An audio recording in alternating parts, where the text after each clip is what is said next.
ফেব্রুয়ারিতে ত্রয়োদশ জাতীয় সংসদ নির্বাচন। সারা দেশ প্রস্তুত হচ্ছে একটি অবাধ, সুষ্ঠু ও গ্রহণযোগ্য নির্বাচনের জন্য।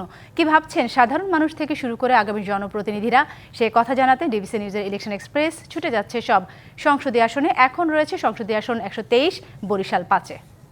স্বাগত সিএসআরএম ডিবিসি ইলেকশন এক্সপ্রেসে। আমরা এখন রয়েছি বরিশাল 5 আসনে। এটি সদর উপজেলা নিয়ে গঠিত।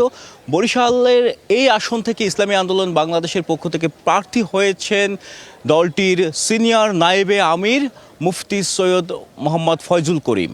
তিনি আজকে আমাদের মাঝে অতিথি হিসেবে রয়েছেন। স্বাগত আপনাকে। ধন্যবাদ ডিবিসিকে।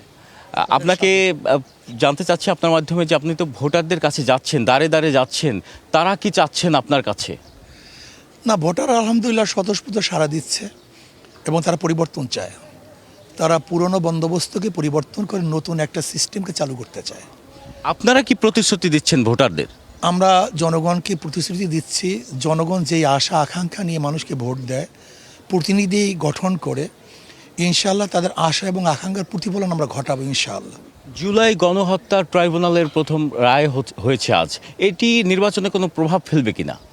না, এতে তো জনগণ যেটা চেয়েছে, জনগণের দাবি ছিল, জনগণের দাবি অনুযায়ী তো ব্যাস তারা রায় পেয়েছে। এর জন্য তো জনগণ সন্তুষ্ট, আমি যতটুকু মনে করতেছি।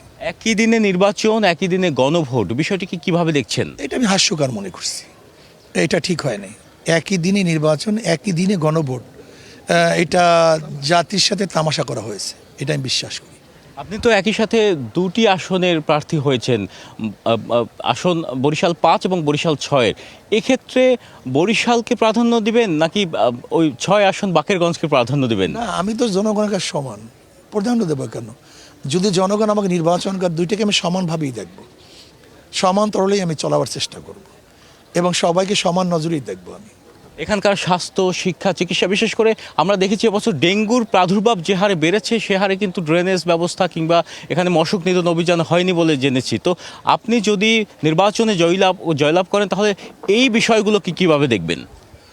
দেখেন, আমরা স্পষ্ট বলছি যে ইনশাল্লাহ আমরা যদি নির্বাচিত হতে পারি, শুধু ডেঙ্গু নয়, চিকিৎসা খাত বলেন, শিক্ষা খাত বলেন, রোড খাত বলেন, উন্নয়ন খাত, যত কিছু আছে না কেন সব খাতে ইনশাল্লাহ উন্নয়ন করব এবং যথাযথ উন্নয়ন করা সম্ভব।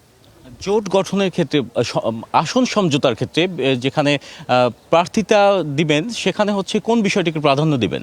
যার যোগ্যতা আছে, সাংগঠনিক যোগ্যতা আছে, ব্যক্তির যোগ্যতা আছে, মানুষ যাকে চায়, সেই দিকে লক্ষ্য করে ইনশাল্লাহ আমরা সিটগুলিকে বন্টন করার চেষ্টা করব। 5 এবং 6 আসনে প্রধান প্রতিদ্বন্দ্বী কাকে মনে করছেন? যে আসলে তো এখন যদি নির্বাচন হয়, তাহলে তো আসলে বিএনপির সাথে আমাদের নির্বাচন হবে। বিএনপি একদিকে, বিএনপির জোট, আর ইসলামিক দলগুলি একদিকে। তো এখানে যারা আমার প্রতিপক্ষ থাকবে সেই তো প্রাধান্য পাবে, যেহেতু প্রতিপক্ষ আমাদের সরোয়ার ভাই। আমি সবসময় বলি, সরোয়ার ভাইকে এদেশের মানুষ বারবার পরীক্ষা করেছে। সে বারবার এমপি ছিলেন, হুইপ ছিলেন। যদি সরোয়ার ভাইকে এলাকার মানুষ আবার পরীক্ষা করতে চায়, আমার কোনো আপত্তি নেই। আবার যদি পরিবর্তন করতে চায়, সেটাও করতে পারে। তবে আমি মনে করি হয়তোবা মানুষের যে ভাব দেখতেছে, মানুষ পরিবর্তন করবে, পরিবর্তন চায়, নতুনত্বতা চায়। শুধু এখানেই না, গোটা দুনিয়ার মধ্যে পরিবর্তন চলে আসছে। জয়ের ব্যাপারে কতটা আশাবাদী? সবশেষ প্রশ্ন। আমি ইনশাল্লাহ আশা করি এই বছর আমি যা অঙ্ক বা আমি তো নির্বাচনের ফিল্ডে নিজেই অংশগ্রহণ করেছি প্রায় 4 বার, নিজে ক্যান্ডিডেট ছিলাম। সেই হিসাবে মানুষের মন, মানুষের মেজাজ, মানুষের কথাবাকথন, মানুষের চাহনি, মানুষের চেহারা, তাদের বক্তব্য, আমি ইনশাআল্লাহ শতভাগ আশাবাদী ইনশাআল্লাহ এবার অবশ্যই হাত পাকা নির্বাচিত হবে। ধন্যবাদ আপনাকে।